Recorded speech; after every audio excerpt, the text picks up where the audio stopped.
नमस्कार मित्रांनो, आपल्या सर्वांचे मनःपूर्वक स्वागत आहे।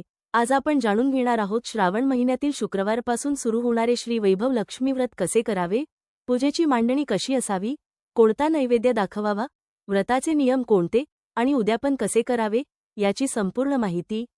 जर तुम्ही माता लक्ष्मीची कृपा, घरातील सुख, समृद्धी, आर्थिक प्रगती आणि मनशांतीची इच्छा करत असाल तर हा व्हिडिओ शेवटपर्यंत नक्की पहा। वैभव लक्ष्मी व्रताचे महत्त्व। हिंदू धर्मात शुक्रवार हा महालक्ष्मीचा दिवस मानला जातो।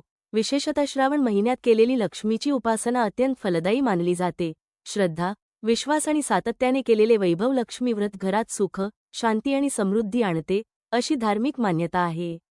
हे व्रत स्त्री किंवा पुरुष, विवाहित किंवा अविवाहित, कोणताही भक्त श्रद्धेने करू शकतो। व्रत कधी सुरू करावे? श्रावण महिन्यातील पहिल्या किंवा कोणत्याही शुभ शुक्रवारपासून हे व्रत सुरू करता येते। हे व्रत 7, 11, 21 किंवा 31 शुक्रवार आपल्या संकल्पानुसार केले जाते। संकल्प पूर्ण होईपर्यंत शक्यतो व्रत मध्येच सोडू नये। व्रताचे नियम। सकाळी लवकर स्नान करून स्वच्छ किंवा शक्य असल्यास पिवळे किंवा लाल वस्त्र परिधान करावेत। घर आणि पूजेचे स्थान स्वच्छ ठेवावे। मनात सकारात्मक विचार ठेवून माता लक्ष्मीचे स्मरण करावे। शक्य असल्यास उपवास किंवा सात्विक आहार घ्यावा। मांसाहार, मद्यपान आणि तामसी पदार्थ टाळावेत। राग, भांडण, खोटे बोलणे आणि अपशब्द टाळावेत। पूजा मांडणी कशी करावी? चौरंग किंवा पाटावर लाल किंवा पिवळे वस्त्र अंथरावे। त्यावर तांदळाची रांग करून कलश स्थापन करावा। कलशात स्वच्छ पाणी, अक्षता, सुपारी आणि एक नाणे ठेवावे। कलशावर आंब्याची पाने ठेवून नारळ ठेवावा। यानंतर श्री वैभव लक्ष्मी माता किंवा महालक्ष्मीचा फोटो किंवा मूर्ती स्थापित करावी। समोर हळद, कुंकू, अक्षता, फुले, हार, उदबत्ती, धूप, तुपाचा किंवा तेलाचा दिवा ठेवावा। पूजेची विधी। सर्वप्रथम श्रीगणेशाचे स्मरण करून पूजा सुरू करावी। नंतर कलश, श्री लक्ष्मी आणि भगवान विष्णू यांना नमस्कार करावा। हळद, कुंकू, अक्षता, फुले अर्पण करावीत। लक्ष्मी अष्टोत्तरशतनामावली, श्रीसूक्त, कनकधारा स्तोत्र किंवा श्री महालक्ष्म्यै नमः या मंत्राचा शक्य तितका जप करावा। यानंतर वैभव लक्ष्मी व्रत कथा भक्तिभावाने वाचावी किंवा ऐकावी। शेवटी आरती करून सर्वांनी माता लक्ष्मीचा आशीर्वाद घ्यावा। नैवेद्य काय दाखवावा? माता लक्ष्मीला गोड पदार्थ अतिशय प्रिय मानले जातात। तुम्ही खालीलपैकी कोणताही नैवेद्य अर्पण करू शकता। खीर, शिरा, पुरणपोळी, गूळ, खोबरे, पेढे, लाडू, साखर आणि दूध, फळे नैवेद्य दाखवल्यानंतर तो प्रसाद म्हणून सर्वांना वाटावा। उपवास कसा करावा? पूर्ण दिवस उपवास करता येत असल्यास उत्तम, अन्यथा फळाहार किंवा दूध घेऊ शकता। आरती आणि प्रसादानंतर सात्विक भोजन करावे।